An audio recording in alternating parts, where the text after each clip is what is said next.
जी नमस्कार, स्वागत है आप सभी का स्टडी अप के यूट्यूब चैनल पे। अभी का जो समय है काफ़ी तनाव भरा चल रहा है छात्र और छात्राओं में, क्योंकि बिहार में चल रहे छठा चरण शिक्षक नियोजन जो चल रहा है, तो काफ़ी जगह जो है आवेदन किए हुए हैं। तो और एक तो समस्या ये भी आ गई है कि कहीं पे दिव्यांग आवेदन किए हैं, कहीं पे नहीं किए हैं। तो काफ़ी जगह जो है ज़िलों में, प्रखंडों में जो है, पंचायतों में, नगर निगम में, कि कहाँ पर हो रहा है और कहाँ पे नहीं हो रहा है जुलाई में।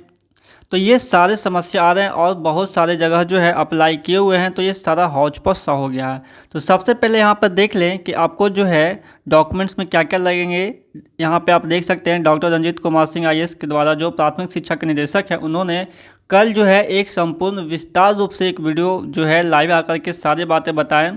उससे जो है छोटा छोटा क्लिप निकाला गया, उसके बाद भी इन्होंने लिख कर के भी अपडेट किया, ये देख सकते हैं। उसके बाद पेपर में भी दिया गया है और मैंने भी एक वीडियो बनाया जिसमें आपको सारा कुछ बता दिया पूरे विस्तार से। तो उसका लिंक मैं वीडियो के डिस्क्रिप्शन में दे दूंगा। आप वहां से जाकर के जो है ध्यान से शुरू से लेकर अंत तक सुनेंगे तो आपको सारी चीज़ें क्लियर हो जाएंगी, कोई भी डाउट्स नहीं रहेगा। उसके बाद भी कोई डाउट्स होता है तो आप कमेंट कर सकते हैं।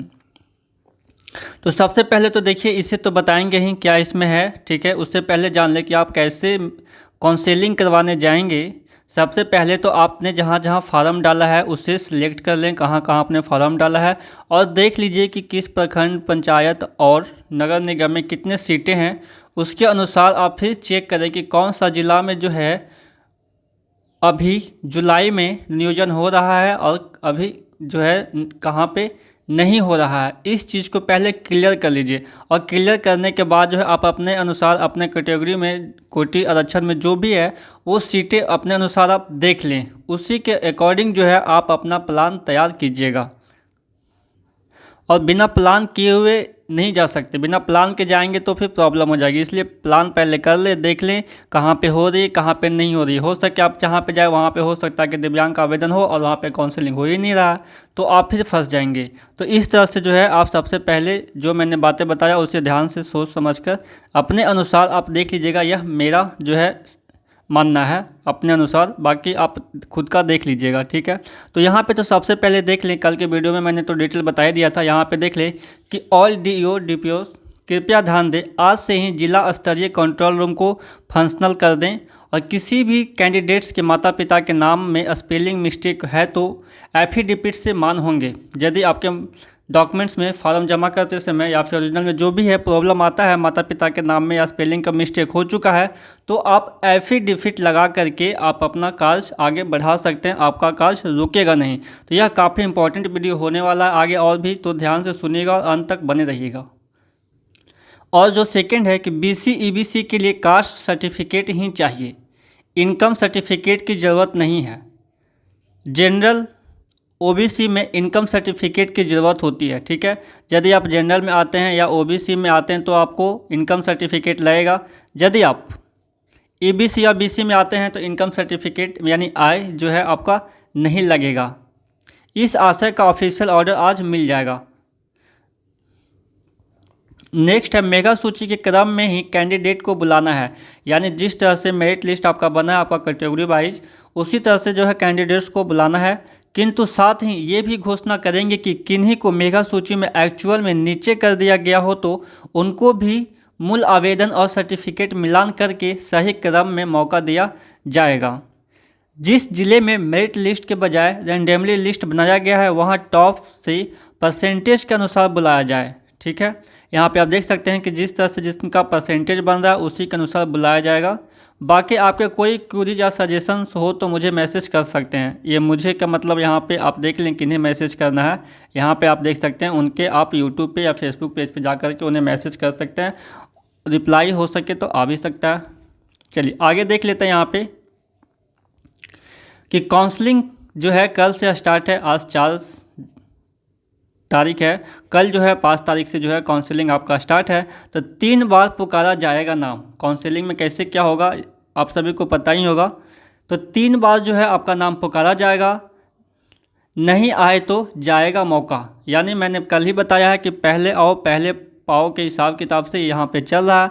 आप पहले आएंगे तो आपको नौकरी मिल सकती है। बाद में आएंगे तो सीट बचेगा तो ही आपका काउंसलिंग होगा। सीट नहीं रहने पे हाई मेरिट होने के बावजूद भी आपका काउंसलिंग उस टाइम नहीं हो पाएगा, फिर अगले बार में आपको मौका दिया जाएगा।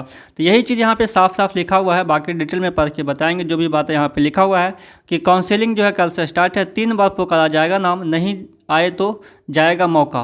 प्राथमिक नियोजन के चयनित अभ्यर्थियों की लिस्ट शाम 6 बजे तक होगी जारी। आपका सिलेक्शन हो जाता है तो 6 बजे तक जो है आपका लिस्ट जो है जारी कर दिया जाएगा। आप जो पहले यहाँ पे ये देख लें कि ये जो है प्रभात खबर का पेपर है, 4 जुलाई को पेपर में छपा है। तो यदि आप चाहते हैं इसे डिटेल में पढ़ के बताएं तो लास्ट तक बने रहिएगा, बाकी हम एक एक करके पढ़ते जा रहे हैं। और यहाँ पे आपको ये भी बताया गया है कि लाए जाने वाले दस्तावेज इस प्रकार होंगे। कौन कौन से आप दस्तावेज को लाना है उससे आप देख लें। इससे पहले वाले वीडियो में, जिसका लिंक मैं वीडियो को डिस्क्रिप्शन में दे दे रहा हूँ, वहाँ पे देख लीजिएगा। उसमें सारा कुछ डिटेल में बताया गया है, एक एक चीज़ करके। वहाँ उसे देख लेने के बाद आपको किसी और वीडियो को देखने की ज़रूरत ही नहीं पड़ेगी। तो यहाँ पर देख लेते हैं क्या बातें बताई गई है कि छठे चरण के प्राथमिक शिक्षक नियोजन के लिए काउंसलिंग 5 जुलाई से शुरू होनी है। इसके तहत उसी दिन शाम 6 बजे तक चयनित अभ्यर्थियों की सूची प्रकाशित की जाएगी। शिक्षा विभाग की तरफ से जारी जानकारी के मुताबिक चयनित अभ्यर्थियों के सत्यापन योग्य सभी प्रमाण पत्र अगले कार्य दिवस पर शाम 4 बजे तक विभाग की तरफ से उपलब्ध कराए गए वेब पोर्टल पर जिला सूचना विज्ञान प्राधिकारी के सहयोग से अपलोड किए जाएंगे। अपलोड करने के लिए जिलावार यूजर आईडी तथा पासवर्ड संबंधित जिला शिक्षा प्राधिकारी को उपलब्ध कराई गई है। काउंसलिंग की प्रक्रिया की शुरुआत ऐसे होगी, किस प्रकार से होगा आप यहाँ पे देख लें। काउंसलिंग की प्रक्रिया किस प्रकार से होगा। प्रत्येक अभ्यर्थी का नाम लाउड स्पीकर के माध्यम से 3 बार पुकारा जाएगा। अगर वे उपस्थित नहीं होते, उपस्थित हो गए तो उनका डॉक्यूमेंट्स लेकर के जो है आगे का प्रोसेस किया जाएगा। और यदि उपस्थित नहीं होते हैं तो उनके बाद के क्रमवार अभ्यर्थी को 3 बार पुकारा जाएगा। ऐसे अभ्यर्थी जिनका नाम पूर्व में पुकारा गया हो और बाद में नियोजन की प्रक्रिया में शामिल नहीं किया जाएगा। वरीयता सूची से अभ्यर्थियों को बुलाने के बाद यदि रिक्ति शेष रह जाती है तो ऊपर की सूची में अंकित अभ्यर्थी जिनका नाम पुकार होने पर अनुपस्थित रहे, वैसे अभ्यर्थी को मेगा सूची के अनुसार काउंसलिंग में शामिल किया जाएगा। ये बहुत इंपॉर्टेंट बात है, इसे ध्यान से सुन लें। आपको पहले भी मैंने समझाया है कि यदि मेगा सूची के अनुसार जो है, यानी आपका जिस तरह से मेरिट बनता है उस तरह से जो है नाम पुकारा जाएगा। और नाम पुकारने के बाद आप प्रेजेंट हो जाते हैं तो आपका प्रोसेस आगे होगा। यदि प्रेजेंट नहीं होते हैं और उसके आगे वाले का नाम 3 बार फिर पुकारा जाएगा, वो प्रेजेंट हो जाते हैं और उसके बाद जो है आप बाद में आते हैं और सीट नहीं रहता है, सीट फुल हो जाता है। जैसे मान लीजिए कि वहाँ पे 2 ही सीट है, 2 कैंडिडेट्स का वहाँ पे सिलेक्शन हो चुका है और आप बाद में आते हैं तो आपका जो है वहाँ पे काउंसलिंग नहीं होगा। यदि वहाँ पे 3 सीट है, बस 2 ही कैंडिडेट है, तो यहाँ पे 1 सीट अभी भी बचा हुआ है, फिर आप बाद में आते हैं तो उसी प्रोसेस में जो है फिर 1 सीट बचने के बाद ही जो है फिर आपका काउंसलिंग होगा। नहीं है सीट तो आपका काउंसलिंग नहीं होगा। ये चीज़ें साफ साफ बताई गई है।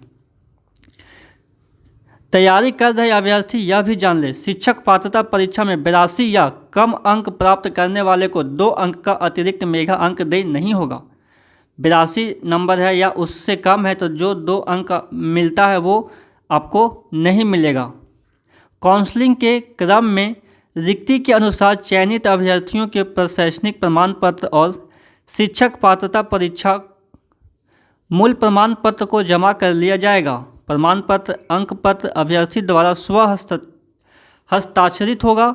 उस पर नियोजन इकाई के सदस्य सचिव के द्वारा भी हस्ताक्षर किया जाएगा। शेष मूल प्रमाण पत्र वापस कर दिए जाएंगे। यानी आपका DLED, B.Ed, C.TET, B.TET जो है उसका मूल अंक प्रमाण पत्र रखा जाएगा, बाकी आपको वापस कर दिया जाएगा। काउंसलिंग के क्रम में यदि कोई अभ्यर्थी अपना दावा वापस लेना चाहता है तो स्वघोषणा पत्र के आधार पर प्रमाण पत्र वापस ले सकते हैं। इससे पहले नियोजन इकाई की तरफ से वरीयता के अनुसार 50-50 अभ्यर्थियों को क्रमवार नाम से पुकारा जाएगा।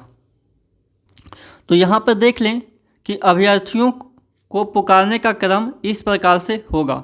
सबसे पहले अनारक्षित कोटि, अनारक्षित महिला कोटि, पिछड़ा वर्ग कोटि, पिछड़ा वर्ग महिला कोटि, अत्यंत पिछड़ा वर्ग कोटि, अत्यंत पिछड़ा वर्ग महिला कोटि, अनुसूचित जाति कोटि, अनुसूचित जाति महिला कोटि अनुसूचित जनजाति कोटि, अनुसूचित जनजाति महिला कोटि, आरक्षित वर्ग की महिला, इन इसी ऑर्डर में जो है नाम पुकारा जाएगा।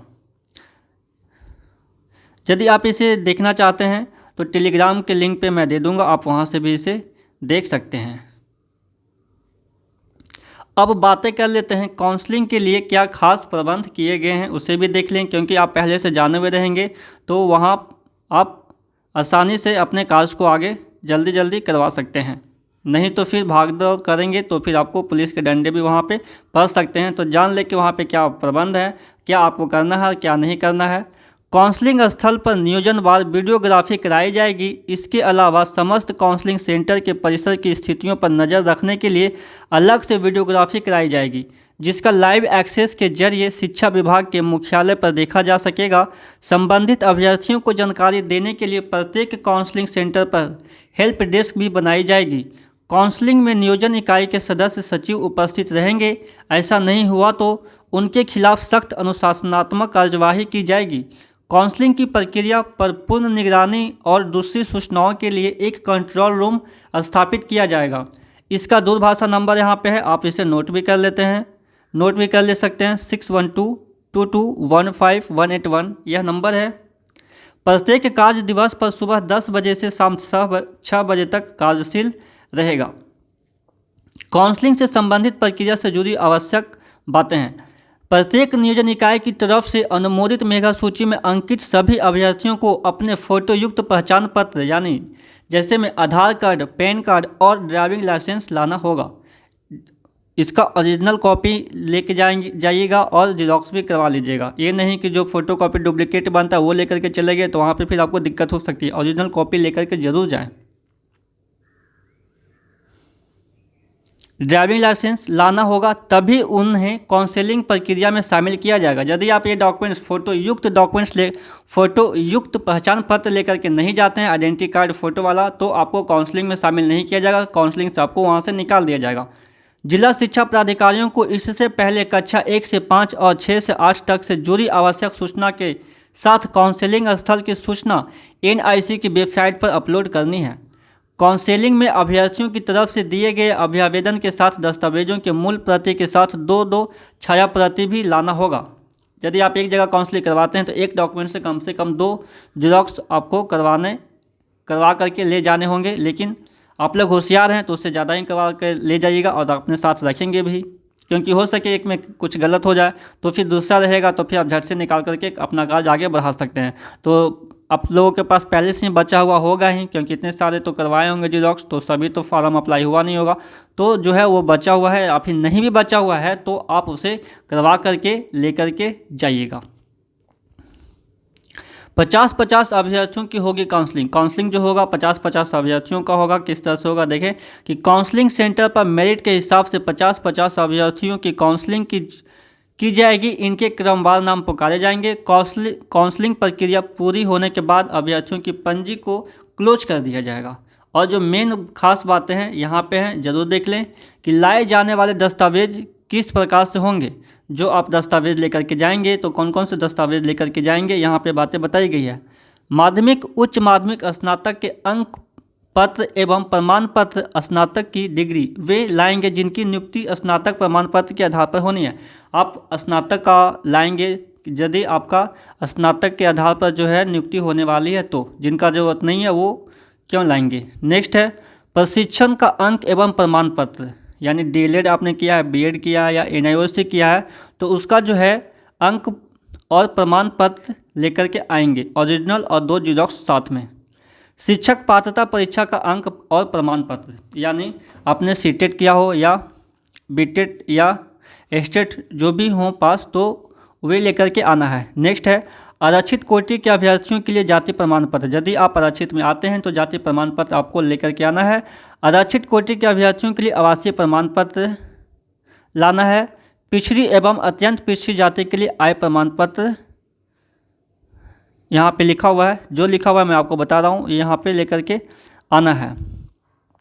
स्वतंत्रता सेनानी के उत्तराधिकारी के लिए संबंधित प्रमाण पत्र है, और जिन पर लागू हो उन्हें दिव्यांगता प्रमाण पत्र भी लाना है। जिन पर लागू हो वे EWS से संबंधित प्रमाण पत्र लाएंगे। इन सभी प्रमाण पत्रों की मूल कॉपी लानी होगी। हालांकि अगर किसी की योग्यता का प्रमाण पत्र उपलब्ध न हो तो औपबंधिक प्रमाण पत्र मान्य किया जाएगा। CTET अभ्यर्थी के लिए डाउनलोड प्रमाण पत्र मान्य होंगे, यानी डिजी-लॉकर से जो डाउनलोड होता है वो आपका मान्य होगा। तो आगे कुछ और भी खास बातें हैं कि प्रारंभिक शिक्षकों की नियुक्ति को कल से जो है काउंसिलिंग होना है। तो मैंने सारा कुछ बता ही दिया, तो इसमें वही चीज़ बातें हैं, तो इसे पूरा पढ़ने की ज़रूरत नहीं है। तो इस वीडियो में बस इतना है, फिर मिलते हैं किसी नेक्स्ट वीडियो में। उससे पहले यदि आप मेरे चैनल पर नए हैं, चैनल को सब्सक्राइब नहीं किया तो चैनल को सब्सक्राइब कर लीजिएगा और बेल आइकन को प्रेस कर लीजिएगा। जैसे ही फिर कोई नया अपडेट आता है तो फिर मैं आप लोगों को अपडेट कर दूंगा। और कल है तो मैं कल कोशिश करूंगा कि आपको लाइव वहाँ पे दिखा सकूँ। लाइव ना दिखा पाऊँ, लाइव ही कोशिश करूंगा कि वहाँ पे जो है दिखा सके क्या प्रॉब्लम हो रही है, क्या प्रॉब्लम नहीं हो रही है, या फिर आपका जो भी कुछ क्वेरी होगा तो देख लें।